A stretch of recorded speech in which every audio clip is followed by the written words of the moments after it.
मोर समस्त ओडिया भाई भौणी मानू मो स्वागत करुछि पीके क्लासेस को। पीके क्लासेस रो मु जणे खांटी ओडिया मो भाषा भारी बढ़िया मंच रे आज आमे आलोचना करिवा ओडिया भाषार प्रथम भाग चतुर्थ को।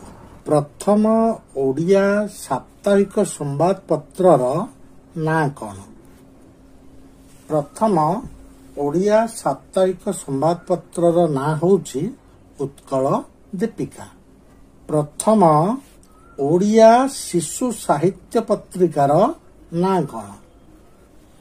प्रथम ओडिया शिशु साहित्य पत्रिकार ना होउछि प्रभात। एहा रेवाराय द्वारा संपादित होइथिला। प्रथम ओडिया साहित्य पत्रिकार ना कौन? प्रथम ओडिया साहित्य पत्रिकार ना उत्कल दर्पण। प्रथम मुद्रित ओडिया पत्रिकार ना कौन? प्रथम मुद्रित ओडिया पत्रिकार ना ज्ञानारुण। प्रथम ओडिया हाथलेखा पत्रिकार ना कौन? प्रथम ओडिया हाथलेखा पत्रिकार ना कुजीवर। एहाकू साधु सुंदर दास संपादना करथिले। ओडिया साहित्यर प्रथम तुलनात्मक समालोचना ग्रंथर ना कौन? ओडिया साहित्यर प्रथम तुलनात्मक समालोचना ग्रंथर ना श्री भारत दर्पण। एहाकू गोपीनाथ नंद शर्मा रचना करथिले। भंज साहित्यर प्रथम आलोचक किए? भंज साहित्यर प्रथम आलोचक दामोदर दास। से दोष दर्शन रचना करथिले।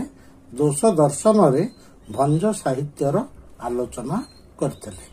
सारला साहित्यर प्रथम समालोचक किए?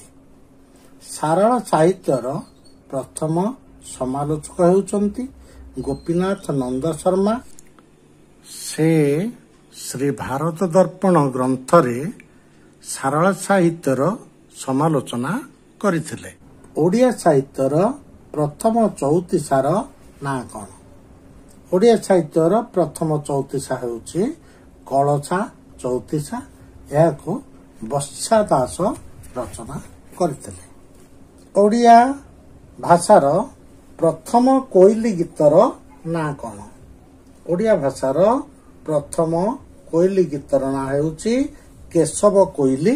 एहाकू मार्कंड दास रचना करथिले। आज पई एतिकी। खूब शीघ्र पुणी ओडिया भाषार प्रथम पंचम भाग को नहीं आसिबी।